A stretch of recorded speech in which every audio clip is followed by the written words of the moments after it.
Boa aqui, hein? Começou aí? Uhum.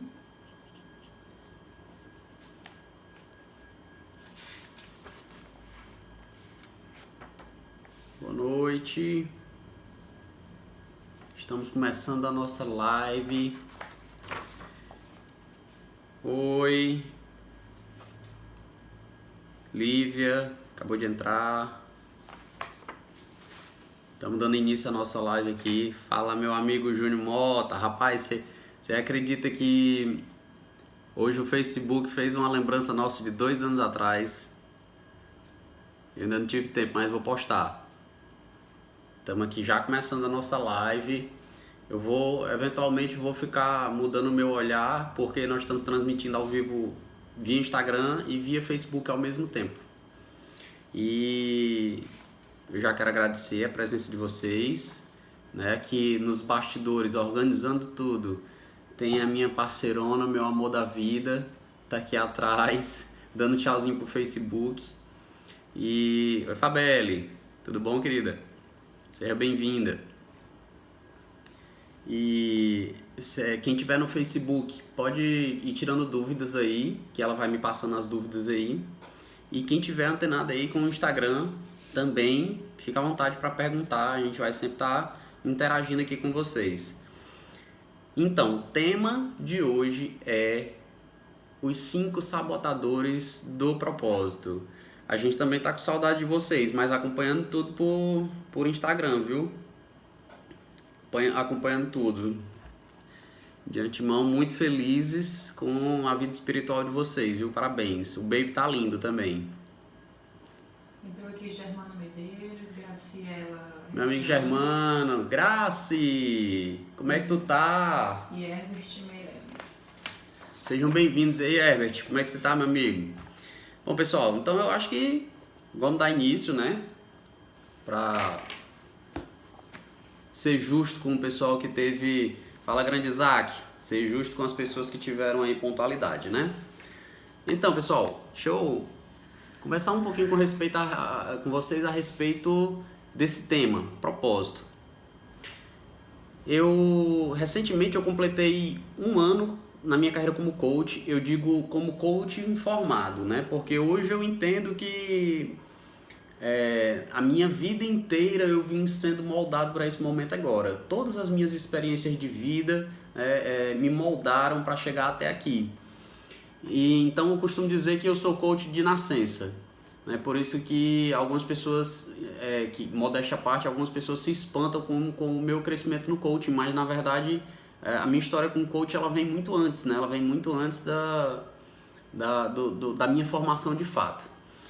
E aí sempre se falou da necessidade de nichar o mercado, né? Sempre se falou da necessidade de nichar o mercado, que era importante segmentar, que era importante ter uma linguagem pontual, que era importante se especializar em alguma coisa. Inclusive já vou adiantar para vocês aqui um conceito bem interessante que eu aprendi, mas que vocês podem levar para a vida de vocês, tá? Principalmente para a vida profissional de vocês. Diz que generalista é o cara que sabe cada vez menos sobre cada vez mais, até não saber nada sobre tudo. E o especialista é saber cada vez mais sobre cada vez menos, até saber tudo sobre nada. É mais ou menos assim. Só que aqui a gente aprende que especialista é o cara que aprende a saber tudo sobre determinado segmento de mercado.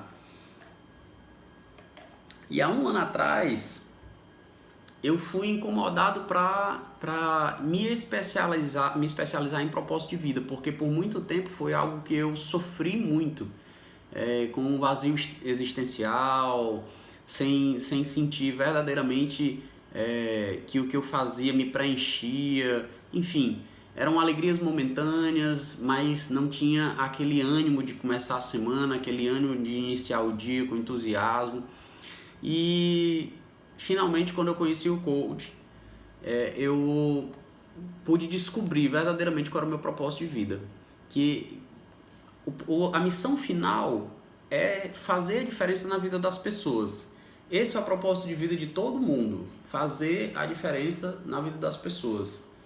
A questão é que às vezes a gente falha no descobrir com qual veículo a gente vai fazer isso, né? Qual veículo a gente vai usar para chegar até a nossa missão final, até a nossa chegada da carreira. E aí, descoberto meu propósito, há um ano atrás eu fui incomodado, né, para nichar para essa especialidade de ajudar as pessoas a descobrirem seus propósitos de vida. E eu peguei alguns feedbacks de pessoas que já tinham mais tempo na área e eu meio que me permiti desanimar, né, pelo feedback das pessoas. Me disseram que era um nicho muito desafiador, eram pessoas muito confusas, muito perdidas, muito complicadas e que talvez fosse um nicho de mercado, um segmento de mercado muito difícil de construir autoridade. E aí eu adiei por um ano, né, esse meu chamado, esse meu propósito. Mas o fato é que propósito é propósito, né? E durante esse um ano eu me perdi em possíveis nichos de mercado, me perdi em possibilidades, né? Eu digo me perdi por quê? Porque eu não sentia verdadeiramente que nada disso era a minha missão. Então, ou eu não tinha coragem de assumir o meu segmento de mercado, ou então eu começava, mas não dava continuidade, porque não sentia que estava fazendo realmente o meu chamado. E aí quando foi agora, recentemente, no meu processo de coaching, eu também sou cliente de coaching, tá, pessoal? Porque em casa de ferreiro o espeto tem que ser de ferro, né, de pau não. E no meu processo de coaching, algumas coisas, algumas fichas foram caindo e eu quero até inclusive fazer um agradecimento especial, já fiz isso já como publicação, mas quero aproveitar aqui a live, agradecer a minha coach, Claudimar, e sabe, fichas foram caindo e eu pensei comigo, cara, até que ponto eu vou adiar uma coisa que eu sinto que verdadeiramente é o meu chamado, é o meu propósito, por causa do medo de não performar nisso, por causa do medo de não conseguir levar resultado para as pessoas. Ok, eu concordo que o mercado, esse é um mercado difícil, esse é um mercado desafiador, realmente são pessoas confusas, eu sei porque eu era muito confuso, eu era muito perdido e acima de tudo eu era muito desacreditado em mim mesmo. Então, eu sei disso, mas e se eu der o meu melhor e realmente numa imersão eu me tornar bom nisso? Além de eu mudar muitas vidas, eu vou ser muito reconhecido por isso, eu vou criar autoridade nisso. E aí eu assumi com coragem, né? Recentemente eu fiz essa transição, eu já vinha estudando muito sobre isso, então já tinha muito conhecimento acumulado. E aí o que eu pude fazer é que durante esse um ano de atendimentos, de mais de 200 horas de atendimento de coaching, eu pude ir reunindo dados e experiências sobre as pessoas que estavam perdidas, que estavam sem noção, que estavam, sabe, como eu estava até 2 anos atrás. E aí eu cheguei a uma conclusão que existem alguns sabotadores para você desenvolver o seu propósito. E eu falo desenvolver, eu costumo dizer desenvolver, porque, na verdade, eu tinha um conceito muito errado até os meus 30 anos, que era de descobrir o meu propósito. Olha a diferença entre descobrir e desenvolver. Eu acreditava de verdade que eu tinha nascido com um propósito que Deus escolheu para a minha vida e que, sei lá, espiritualmente falando, quanticamente falando, esse propósito de algum dia, de alguma forma, alguma hora ia me encontrar. E eu ficava nesse conflito, nessa aflição. Nem conseguia me dar bem em coisa alguma e ficava angustiado sem saber quando era que esse propósito ia chegar, quando era que eu ia realmente encontrar, sentir, sabe, aquela ardência no coração por algo. E aí me caiu uma grande ficha. Depois que eu comecei o coaching. Inclusive, isso foi assunto de uma das sessões de um coach meu que está em busca desse desenvolvimento desse propósito. E teve uma sessão que ele chegou para mim e disse assim: cara, eu digo para você, de coração, se acontecesse comigo o que aconteceu com você, eu estava despreocupado. E eu disse: o que foi que aconteceu comigo? Do que é que você está se referindo? E ele falou: não, porque você não encontrou o coaching e você sentiu ardentemente que o coaching era o teu propósito de vida. E eu disse, e ele continuou, né? E aí quando você sentiu ardentemente que o coaching era o teu propósito de vida, você decidiu investir nisso? E eu disse: amigo, foi mais ou menos assim.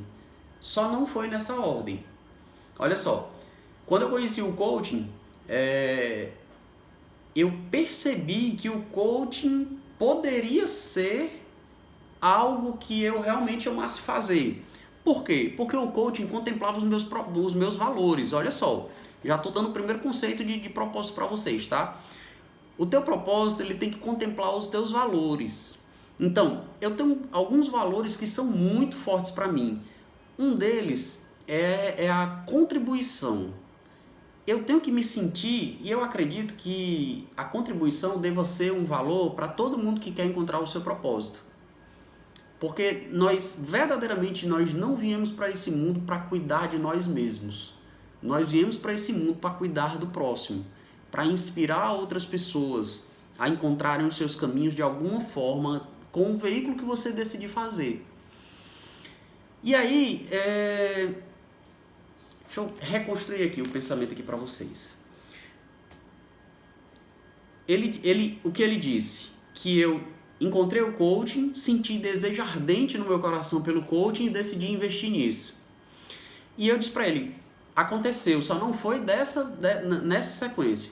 Eu conheci o coaching, acreditei que possivelmente pudesse ser algo que eu me apaixonasse por contemplar os meus valores, contribuição, reconhecimento. Eu tenho um valor reconhecimento muito forte, e quando eu vejo pessoas que estão mudando suas vidas por causa de um trabalho que eu fiz, né? Claro que eu não mudo ninguém, mas eu posso ser um catalisador de mudanças, eu posso ser um gatilho de mudanças, e nada por mim, mas todos os dias eu tenho orado para que Deus me use, né? Para que eu possa ser esse canal de bênção nas pessoas. E esse valor reconhecimento é contemplado demais quando eu ajudo as pessoas a mudarem suas vidas. Ontem à noite, por exemplo, eu recebi uma mensagem de um testemunho de uma coach minha dizendo que eu tinha salvado o casamento dela. Cara, isso pra mim, pra você pode ter preço, mas pra mim isso não tem preço. Inclusive eu costumo dizer que finalmente no coaching eu encontrei alguma coisa mais valiosa do que dinheiro. Que é essa sensação de poder fazer diferença na vida do próximo, de fato, né? De ser decisivo para determinadas coisas na vida do próximo. E aí, olha só, ele disse que eu encontrei o coaching, senti desejo ardente pelo coaching, e aí decidi investir nisso. E eu disse para ele que ele só alterou essa ordem. Eu encontrei o coaching, acreditei, não senti desejo ardente pelo coach ainda, mas eu acreditei que poderia ser algo que eu me apaixonasse, que eu pudesse sentir desejo ardente, e decidi investir nisso. Investir nisso que eu falo, não só financeiramente, houve um grande investimento financeiro, mas não estou falando disso. Eu estou falando em investir e imergir nisso, estudar, praticar, atender, me interessar verdadeiramente pela mudança das pessoas. E aí, eu decidi investir nisso, e esse investimento com o tempo foi me trazendo desejo ardente pelo coach. Foi o contrário. É como se, sabe, é como se você comprasse um cachorrinho, e aí você não sente desejo ardente pelo cachorrinho quando você logo quando você encontra o cachorrinho. Mas depois que você compra aquele cachorrinho, que você decide cuidar verdadeiramente, que você sabe que ele depende de você, que ele se alimenta através de você, que ele faz as necessidades básicas dele através de você, E aí você vai criando, sabe, esse vínculo amoroso, esse desejo ardente com esse cachorrinho. É mais ou menos assim. Primeiro há um investimento afetivo, um investimento financeiro, um investimento de decisão, né, e imersão. E aí sim, você vai criando vínculo emocional com isso. Essa foi uma das primeiras coisas que me caiu de ficha, que para mim foi fundamental. Por quê? Porque eu me colocava numa situação passiva. Eu estava passivo, esperando esse encontro místico, sobrenatural, entre eu e o meu propósito de vida. E aí eu descobri que não era bem assim, que eu tinha sim que desenvolver o meu propósito de vida, mas eu tinha que participar ativamente do processo, né? Então, o primeiro conceito sobre propósito, né, é necessário uma disciplina para que você chegue a desenvolver esse desejo ardente por algo. Você precisa primeiro imergir, dar o seu melhor em algo para perceber a sua produtividade nisso, para perceber os seus resultados nisso e ir se apaixonando aos poucos. Bacana. Rodolfo, mas eu conheço pessoas que sentiram um desejo ardente no primeiro momento de vida. Ok, as pesquisas dizem que são 2% da população. São pessoas que praticamente desde a infância eles já sabiam o que queriam, já sentiam desejo ardente pelo que queriam. E isso era tão latente neles que é algo que as necessidades não atrapalham, as dificuldades não atrapalham, os desafios não são impedidores. É algo que está entranhado. São 2% da população. E aí eu te pergunto, se você não faz parte dos 2%, você vai ficar esperando, você vai ficar na zona de conforto, você vai ter uma vida vazia e sem sentido. Então, a proposta que eu quero trazer para vocês hoje é falar um pouquinho sobre alguns sabotadores. Eu já falei de um, né, que é essa passividade, é essa sensação. E eu vou já falar um pouquinho mais na frente sobre essa passividade, é essa sensação de que o propósito tem que te encontrar ao invés de você desenvolver o seu propósito, né? Esse é um grande sabotador. Mas, continuando, é um padrão que eu percebo nos meus clientes, que é talvez o principal sabotador do propósito. Um dos principais sabotadores. Eu vou falar sobre 5 aqui, e todos são muito fortes, tá? Mas alguns sabotadores, eles realmente são mais desafiadores de serem superados. Então, o primeiro sabotador que eu quero falar para vocês é o sabotador das crenças limitantes da pirâmide do indivíduo. Rodolfo, o que é essa história de pirâmide do indivíduo? Ok, olha só, do 0 aos 12 anos de idade, uma criança, ela forma todas as crenças a respeito de quem ela é, das pessoas que a rodeiam e de como o mundo funciona. Como é que isso acontece? São fatos, são estímulos, são experiências que essa criança vive sob repetição. Olha só, é algo que ela viu, ou que ela ouviu, ou que ela sentiu repetidas vezes, sabe? Diariamente, um padrão de uma mãe que por disfunção emocional própria, ela o tempo todo ela repetia para o filho ou para a filha, sai daqui, menina burra, diariamente, esse padrão linguístico sendo dito para o seu filho, para a sua filha. Então aquilo ali, por repetição e forte impacto emocional, porque é algo que causa muita dor na criança, ouvir isso da própria mãe, aquela informação recebida, ela vai fazendo parte do sistema de crenças. Então, veja bem, essa criança que escutou repetidas vezes que ela era uma criança burra, que não fazia nada direito, sei lá, ou porque ela quebrou alguma coisa, ou derrubou alguma coisa, ou bateu em alguém acidentalmente, ou levou uma queda, enfim, ela vai ser um adulto que vai ter dificuldade de entender as coisas e até dificuldade de se expressar. Muito provavelmente esse vai ser um prejuízo praticamente certo para esse adulto. Por quê? Não é porque o QI dele é mais baixo do que o meu ou do que o seu, não é porque ele tem algum problema fisiológico sei lá, da falta da produção de um hormônio tal, não, mas, sabe, tem uma vozinha aqui dentro que tá o tempo todo falando que ela é uma pessoa burra, e que ela não tem capacidade de entendimento como uma pessoa normal. E às vezes eu tô aqui conversando com essa pessoa e eu digo para ela algo que é simples de ser entendido, mas ela não se dá nem a oportunidade de processar o que eu tô falando, porque ela já tem como verdade que ela não vai entender, pela dificuldade que ela tem de raciocínio e de inteligência, porque é uma verdade para ela que ela é burra. Então, assim, o que é a pirâmide do indivíduo, a pirâmide de crenças do indivíduo? A pirâmide de crenças do indivíduo, lá na base da pirâmide, imagina uma pirâmide, tá? Na base da pirâmide tem um degrau, e você vê nesse degrau as crenças de identidade, ou seja, quem essa criança é. Que no caso agora nós estamos falando do adulto, né? Desse adulto que está confuso e perdido. Quem esse adulto é?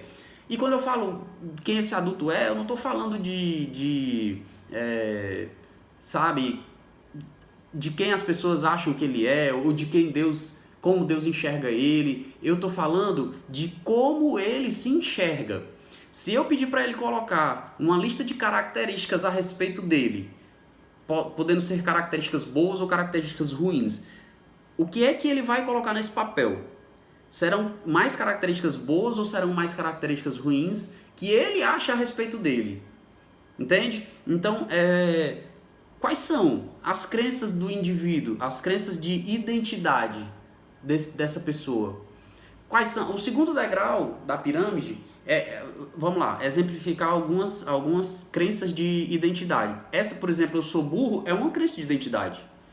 Então, quais são outras características? Eu sou inseguro? Eu sou inferior a outras pessoas? Entende? Essa maneira como você se enxerga, essa maneira como você se descreve, ela é determinante para saber se você vai, e eu vou já falar por quê, para saber se você vai conseguir desenvolver o seu propósito de vida. Então, esse é o primeiro degrau da pirâmide. O segundo degrau da pirâmide são as crenças de capacidade. Às vezes eu até me vejo com uma identidade fortalecida, mas as crenças de capacidade às vezes estão um pouco disfuncionais. Nesse padrão linguístico que eu trouxe do exemplo da mãe, que dizia o tempo todo para a filha que ela era burra e não sabia fazer nada direito, ela tá limitando, ela tá matando, ela tá causando um prejuízo nos dois degraus da pirâmide do indivíduo. Na identidade, quando ela fala que a criança é burra, ou seja, é uma identidade para a criança, ela é burra, e na capacidade, quando ela fala que a criança não sabe fazer nada direito. E aí, repetidas vezes, essa criança cresce um adulto que ela tem certeza que ela não consegue fazer nada direito.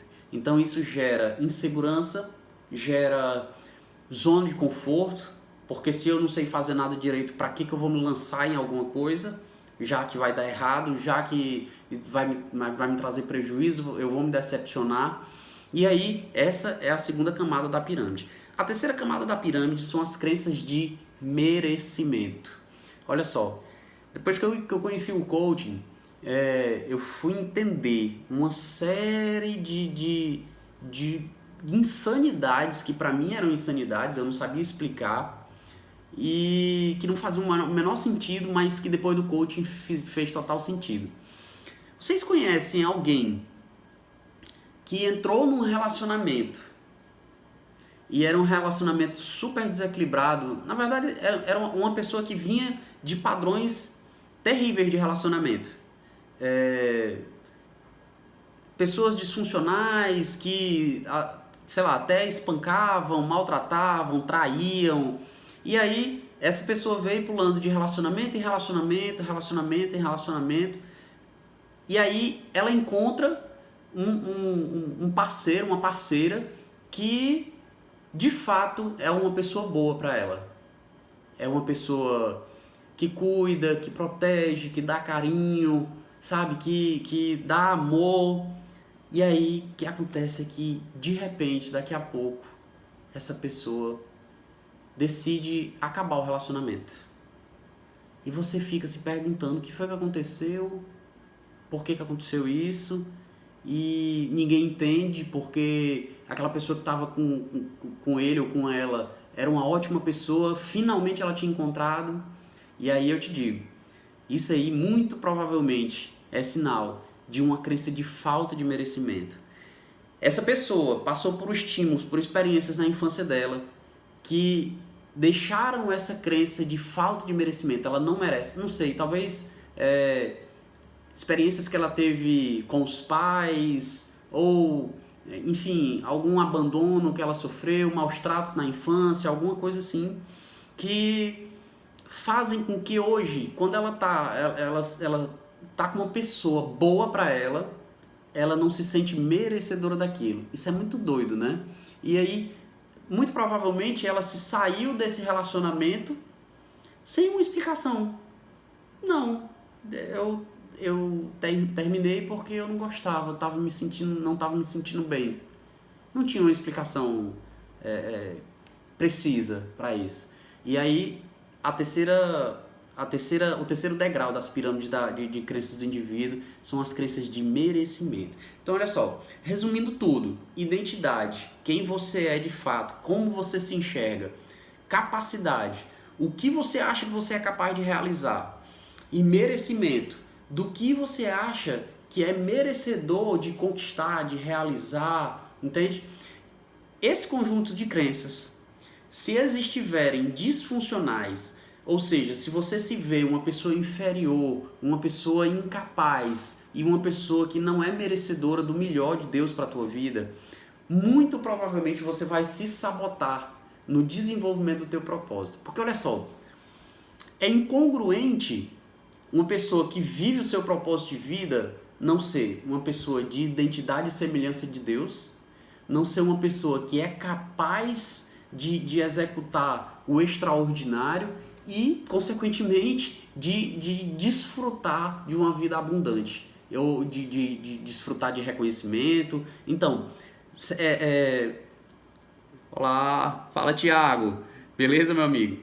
Então, imagina só, muitas vezes gera uma confusão. Imagina só, digamos que você tem esse padrão de nunca ter sentido esse desejo ardente por algo que possa servir o teu propósito de vida. Mas aí aparece, sabe, puxa agora pela tua mente, pelo teu histórico, pela tua timeline, pela tua linha da vida, coisas que te apareceram como possíveis veículos que pudessem ser o teu propósito de vida, entende? Puxa, sei lá, olha, teve uma época que eu tive assim um desejo para fazer tal coisa. Puxa na tua memória, vem comigo, vem trabalha, faz uma imersão agora inconsciente e puxa na tua timeline quais foram as coisas que você já teve um certo prazer em fazer, um certo chamado, um certo desejo. E não me diga que não teve, porque eu sei que teve. Só que essas crenças da pirâmide do indivíduo, elas, por insegurança, e nós vamos já falar do próximo sabotador, que são os sentimentos tóxicos, por insegurança, você não permite que aquilo que você suspeitou que fosse o teu propósito de vida pudesse florescer dentro de você, sabe? A semente caiu no solo, foi quando você teve essa sacada. Opa, será que pode ser isso? A semente caiu no solo, só que aí, antes da semente germinar, para começar a crescer uma linda árvore aí, você chega com baldes de veneno, de crenças limitantes de quem você é, sabe? Do que você é capaz e do que você merece na sua vida. Então, esse é um dos principais sabotadores que eu tenho observado hoje. Crenças de identidade, crenças de capacidade e crenças de merecimento. Crenças limitantes de capacidade, de identidade, capacidade e merecimento. Oi, Sabrina. Ok? Então vamos lá. Segundo sabotador. Segundo sabotador são os sentimentos tóxicos. E aqui nós vamos já falar um pouquinho sobre alguns sentimentos tóxicos os principais e sobre como eles são gerados, tá? Mas eu percebo que existem 4 sentimentos tóxicos que são bem decisivos assim para te impedir no desenvolvimento do teu propósito. O primeiro deles é o medo, né? Esse é o medo, a insegurança, que tem base lá naquela pirâmide de crenças do indivíduo, ok? Então, principalmente o medo da rejeição e o medo da crítica, o medo do ridículo, o medo de como as pessoas vão te julgar, de como as pessoas vão te enxergar, o medo, por exemplo, a sensação de inferioridade, de achar que você não tem o que contribuir com pessoas, de achar que você não é o suficiente, ok? Então, o medo talvez seja o principal sentimento tóxico sabotador do teu propósito de vida. Mas fora o medo, nós temos também a ansiedade. E olha só, a ansiedade ela tem a ver com a inteligência foco-temporal. O que é isso? Dá uma analisada nos teus pensamentos. Porque olha só, presta atenção comigo na matriz de geração de crença. Gente, todo sentimento, obrigatoriamente, ele é gerado por um pensamento.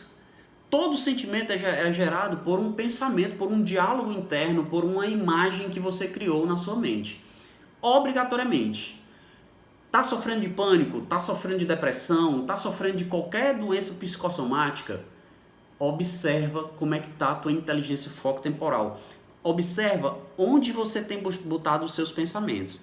Então vem comigo aqui, ó. Você tem passado, presente, aqui no agora, e futuro. Como é que eu sei que eu tô no passado? Como é que eu sei que os meus pensamentos estão no passado? Passado são lembranças. É algo que eu vivi e que eu fico ruminando, sabe? São experiências que eu tive e que me trazem, na sua grande maioria, me trazem dor. São lembranças de dor. E essas lembranças, elas ficam me condenando, elas ficam me perseguindo, me punindo. E eu vou me maltratando com essas lembranças, entende? Então, você tem que passar. Futuro. Como é que eu sei que eu estou no futuro? Como é que eu sei que eu estou lá na frente? Futuro é exatamente visões. É quando você cria algo que ainda não aconteceu. E isso pode vir através de diálogo interno ou pode vir através de imagem, sabe? Digamos que você tem um desafio que você sabe que você tem que resolver no trabalho. Aí sabe, quando ainda não chegou o dia de você enfrentar esse desafio, mas você fica ali, ó, alimentando. Caraca, será que eu vou conseguir? Caraca, será que vai dar certo? Caraca, será que eu vou conseguir resolver isso? Será que eu vou perder o meu emprego? E se eu perder meu emprego? Como é que eu vou sustentar minha família? Como é que eu vou pagar minhas contas? Vocês entendem? Cara, dá uma sobrecarga na tua CPU que você não tem noção. O Augusto Cury chama isso de... Lembro já a expressão que ele usa. Síndrome do pensamento acelerado. Sabe? É quando você não consegue controlar esse ritmo frenético de pensamentos do futuro. E aí te traz uma ansiedade louca. Rodolfo, e presente? Como é que eu sei que eu estou no presente? Muito simples. Você só está no presente quando você está agindo. Quer que eu te prove? Se eu pedir para você, levanta, bate uma palma amanhã. Não dá, né? Não, então, me dá um abraço ontem. Não tem como, né? Quando é que você consegue fazer isso? Quando é que você consegue bater uma palma ou me dar um abraço? Você só consegue fazer isso agora. Você não consegue fazer isso amanhã ou ontem. Entende? Então, você só está no presente quando você está agindo, em ação. Se você estiver conjecturando, lembrando, criando na sua mente, você não está no presente. E isso está te trazendo prejuízo, a não ser que... Aí você pode dizer assim, Rodolfo, mas eu tenho que me lembrar dos meus afazeres, dos meus compromissos. Amigo, para isso que existe agenda. É para isso que existe a agenda, ok? Você pode se planejar. Então vamos lá. Quer acalmar a tua mente em relação ao futuro? Ok. Um dia anterior à noite, você escreve tudo que você tem que fazer no dia seguinte e anda com esse checklist contigo para cima e para baixo. E vai resolvendo por ordem de prioridade. Eu duvido que você fique na inércia e se maltratando com pensamentos condenatórios porque não realizou ou porque não vai conseguir realizar. Faz sentido, pessoal? Então é isso. A tua agenda serve para que você fique, né, para que você age de acordo com o que está ali determinado no papel. Olha só, você só precisa de 10% de passado. Os teus pensamentos só precisam estar 10% no passado e não podem ser lembranças de dor. Tem que ser lembranças boas para você celebrar. E se forem lembranças de dor, que você não sinta dor. Se forem lembranças de algo que deu errado, de algo que foi meio que de certa forma um fracasso seu, que eu já fiz vídeos no meu Instagram, pode procurar, não existe fracasso, tá, pessoal? Só existem resultados. Então, se foram lembranças de resultados negativos, você tem que pensar nessas lembranças como aprendizagem. Pensa nessas lembranças para você aprender como foi que você fez errado, fazer os ajustes necessários e fazer diferente lá na frente, ok? Para você não repetir o erro. Somente. Futuro, você só pode passar 30% do teu tempo no futuro. E esse futuro, obrigatoriamente, tem que ser um futuro de visão positiva. Você não pode se permitir ficar dando margem para a visão negativa de futuro. É para isso, pessoal, que é necessário que você faça um mural da vida extraordinária. O que é o mural da vida extraordinária? É você determinar como é que você quer que seja o seu futuro nos próximos 2, 5, 10, 20, 50 anos. E você determina isso com imagens em todos os pilares da tua vida, tá? Enfim, não vou listar os 11 pilares aqui, mas traz uma imagem que você deseja realizar na tua vida, para o teu casamento, para a tua família, para a tua vida financeira, para a tua vida emocional, para a tua saúde, para o teu pilar intelectual, para o teu pilar serviço, social e espiritual. Traz essa imagem de como você quer que seja a sua vida no futuro. E não se permita pensar num futuro diferente desse. Quando vier a dúvida, corre para o teu mural e se conecta com o teu mural e preenche toda a tua mente com essas imagens. E não se permite. 10% no passado, com lembranças boas que você possa celebrar com essas lembranças e as desafiadoras que você possa aprender com elas. 30% de futuro, em que você possa estar sendo guiado por um futuro positivo, por um futuro extraordinário, através daquilo que você determinou e que você não permite que as circunstâncias te levem para esse futuro. Entende? E aí, meu amigo, 60% do seu tempo tem que ser aqui, ó. Tem que ser agora, tem que ser na ação massiva em busca desse futuro. Tem que ser no planejamento, tem que ser no plano de ação, sabe? No 5W2H, tem que ser na execução daquilo que você acredita que vai te levar para o teu futuro desejado. Ok? Falamos agora sobre medo e ansiedade. Continuando nos sentimentos tóxicos, nós temos ainda depressão. Então vamos lá. Só voltando um pouquinho, o que é ansiedade? Ansiedade é excesso de futuro. Ansiedade é quando a tua mente está lá, sabe? No futuro. E pode ser um futuro de longo prazo, que você pensa, meu Deus, quando eu me aposentar daqui a 5 anos, a minha renda vai cair, e isso te traz muita ansiedade, porque você não vê como solucionar isso. E pode ser um futuro de curtíssimo prazo. Muitas vezes é algo que você tem que resolver amanhã. Muitas vezes é uma demanda, é um desafio, é um relacionamento que você sabe que vai ter que enfrentar amanhã. E isso, sabe, te exaure tua mente, exaure tua energia, você perde forças, você dissipa todas as suas forças nesse pensamento de futuro. A depressão já é excesso de passado. Depressão é você estar conectado com um passado de dores, sabe? Depressão é você não perdoar. Depressão é você se encher de mágoas. Depressão é você trazer à tona experiências negativas que te causaram dor, que te causaram sofrimento. Então, a importância da tua inteligência foco temporal. Vou um pouquinho mais para frente que a minha mulher está dizendo que eu estou fora do enquadro. Aqui. Vocês estão entendendo, pessoal? À medida que vocês forem tendo dúvidas, vão interagindo, vão me perguntando. Eu tô vendo que tem algumas carinhas aqui. Tô vendo que eu não posso mexer em coisa que eu ainda não sei. Vamos lá, vou deixar quietinho aqui. E à medida que vocês forem tendo dúvidas, vão interagindo aí. A ansiedade, excesso de futuro. Depressão, excesso de passado. Mas tem uma coisa, meus amigos, tem uma coisa que sabe, doloroso, dolorosa, que é uma coisa chamada indiferença. Esse sentimento é tóxico, esse sentimento é muito tóxico, indiferença.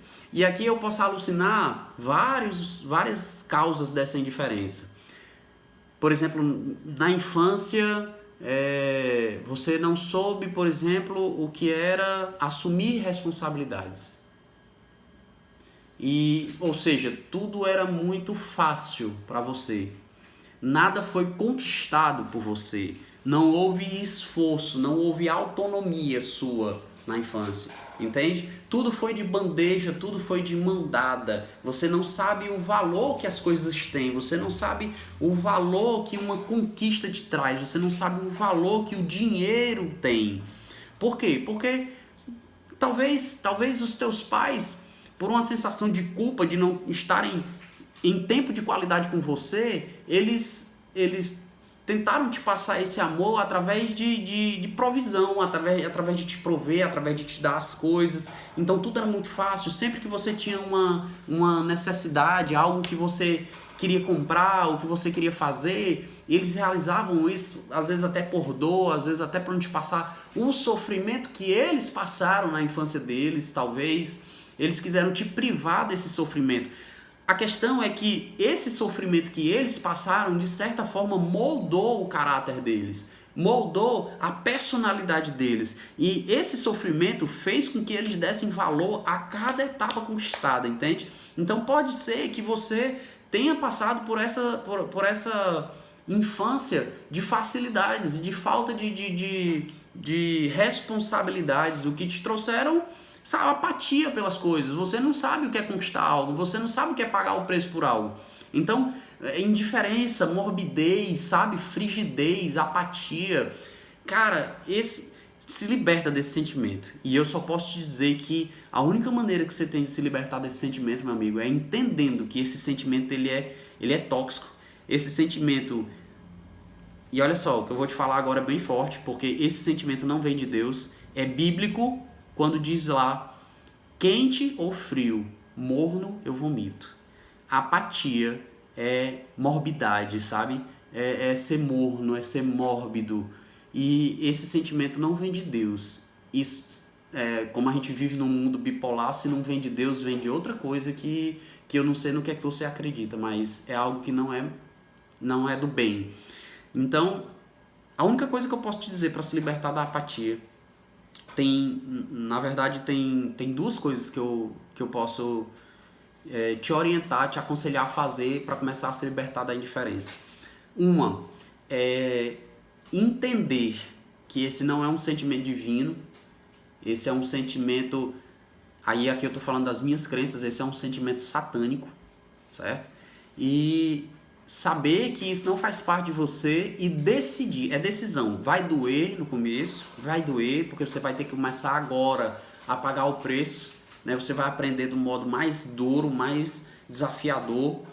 Mas a segunda coisa que eu te digo é, aprende a celebrar as pequenas conquistas. Aprende a celebrar as pequenas conquistas. Eu não estou falando de você aliviar a sua dor com pequenos prêmios. Entende? Eu estou falando de você traçar ainda que seja uma pequena meta, você traçar essa pequena meta, você decidir realizar essa pequena meta e você celebrar. Mas tem que ser celebração, tem que ser júbilo, sabe? Tem que ser festa, não pode ser uau, que bacana. Tem que vibrar, tem que colocar, sabe, a emoção fica na carne, coloca essa emoção na carne, vibra, traz esses recursos fisiológicos, pula, agradece a Deus, ora, sabe, entra em júbilo. Só assim, continuamente, por repetição, porque o processo de reprogramação de crenças acontece da mesma coisa que a programação de crenças. Ela vem por repetição e forte impacto emocional. Então, se liberte da indiferença, se liberte da apatia, se liberte da morbidade, é isso mesmo. E traga emoção, traga emotividade, traga entusiasmo. Entusiasmo, meu amigo, é o sopro de Deus dentro de você. É Deus habitando dentro de você. E é a maior verdade. Então, entenda. Você está sendo o tempo todo habitado. Se o sinal, o sintoma de que Deus te habita é o entusiasmo. Isso é forte. Se não está entusiasmado, não é Deus que está te habitando. E se não é Deus que está te habitando, o que é que a sua crença que vai falar? Ok? Então, se livra da indiferença. Falamos agora sobre os 4 sentimentos tóxicos que são o segundo sabotador do teu desenvolvimento do propósito de vida. Vamos falar agora sobre necessidade. Ok. Necessidade é um grande sabotador. Como assim? Necessidade é um grande sabotador. Por quê? Muitas vezes você tem um chamado. Muitas vezes você já tem uma brasinha aí dentro, queimando um pouco para fazer algo. Mas talvez você tenha uma crença de escassez financeira que te impede a viver esse propósito. Que te traz, o medo, você se submete a ter que usar um veículo que não é o veículo que te traz paixão, que te traz amor, mas você se submete a usar esse veículo mesmo com dor, mesmo sem o prazer, mesmo sem o entusiasmo de acordar todas as manhãs para viver aquele veículo, aquela tua profissão, aquela carreira. Você se submete àquilo porque você tem que pagar suas contas. A necessidade, ela fala mais alto do que o propósito. E eu quero te dizer, meu amigo, que enquanto você fugir do seu propósito de vida, você sempre vai ter uma vida de necessidade. Você sempre vai ter uma vida medíocre. Você sempre só vai ter o suficiente, para pagar as contas. E eu posso até queimar minha língua em relação a isso, e pode até ser que você faça algo que você não seja feliz com isso, que você não tenha o prazer de fazer isso, e você seja muito bem remunerado. E eu vou te dizer, meu amigo, eu não desejo isso nem pro meu pior inimigo, porque eu sei da angústia, eu sei do vazio existencial, eu sei da aflição que você pode estar vivendo. Porque você se torna tão pobre, tão pobre, tão pobre, que a única coisa que você tem é uma conta bancária gorda e cheia de dinheiro. Mas os teus valores, aquilo que você dá de verdadeira importância para a tua vida, não estão sendo contemplados pelo veículo que você escolheu. E eu posso te citar aqui inúmeros casos de pessoas que viviam muito bem de vida, que eram muito bem remunerados, eram reconhecidos, eram autoridade no que faziam e viviam insatisfeitos, viviam vazios existenciais e que decidiram, abrir mão de tudo isso, de toda essa segurança e viver verdadeiramente aquilo que sentiu que era o seu propósito de vida. E hoje são muito mais bem-sucedidos financeiramente do que o que eram antes. E vivem um estilo de vida abundante, sentem verdadeiramente que fazem a diferença na vida de outras pessoas, eu quero te incomodar, eu quero te desafiar a fazer um planejamento de transição. Se você sente que você tem um chamado e hoje você não vive esse chamado por medo da escassez, por medo da falta de recursos, eu te convido a planejar uma transição de carreira, sabe? A fazer uma imersão, a se curar de todos desses outros sabotadores que a gente já falou aqui, os sentimentos tóxicos e as crenças da pirâmide do indivíduo, sabe? Fazer um trabalho de reprogramação, de fortalecimento dessas crenças e viver verdadeiramente o teu propósito. Cara, a coisa mais forte que eu ouvi sobre propósito, escuta isso aqui, que isso aqui pode mudar o rumo da tua vida em relação ao que eu vou dizer agora. Pastor Myles Munroe, depois você pode pesquisar sobre ele no YouTube, você vai encontrar muito conteúdo sobre propósito. E, cara, eu me arrepio quando eu lembro o que aquele cara falou. Que ele disse que o desejo dele é que ele morra vazio. E quando ele falou isso, eu fiquei refletindo sobre aquilo, mas que desejo doido. E aí ele continuou a reflexão, ele disse: você sabe qual é o lugar mais rico que existe em todo canto? Não são os campos de petróleo no Oriente Médio, não é as minas da América do Sul, não é nada disso. Sabe, não é a riqueza acumulada pelos Estados Unidos, não, talvez você passe todos os dias pelo lugar mais rico que existe. E esse lugar se chama cemitério. Porque quantas coisas deixaram de ser construídas, quantas coisas deixaram de ser vividas, quantos prédios, quantas vidas transformadas, quantos hospitais, quantos livros deixaram de ser feitos por pessoas que não viveram seus propósitos de vida e morreram com o seu tesouro dentro deles. Morreram com a sua riqueza dentro deles. E ele diz que ele faz o que ele faz e ele acorda todos os dias da vida dele porque ele não quer morrer com essas riquezas. Ele quer morrer vazio. Então, essa reflexão é muito profunda porque cada propósito que não foi exercido foram várias vidas que deixaram de ser impactadas. Já imaginou se eu não escrevo o livro que eu nasci para escrever? Quantas pessoas vão deixar de transformar suas vidas na próxima geração porque não tiveram acesso ao meu livro? Reflete sobre isso. Reflete sobre isso. Se eu tenho um chamado para artes, para teatro, para música, quantas vidas deixaram de ser confortadas pela minha arte? Porque eu não tive coragem de viver o meu propósito. Porque eu preferi lutar pela necessidade ao invés do propósito. Então esse é o terceiro sabotador. O quarto sabotador que eu quero te trazer é a falta de clareza de um futuro. Eu já falei sobre isso nos sentimentos tóxicos, né? Quando eu falei de inteligência foco temporal. Mas eu quero detalhar um pouquinho mais sobre isso. Eu percebo um padrão nos meus clientes, nos meus coaches, de eles dizerem que eles não sabem o que é que querem. Olha só, amigo, se você não sabe o que é que você quer, qualquer lugar serve. Se você não sabe aonde você quer chegar, qualquer lugar te serve.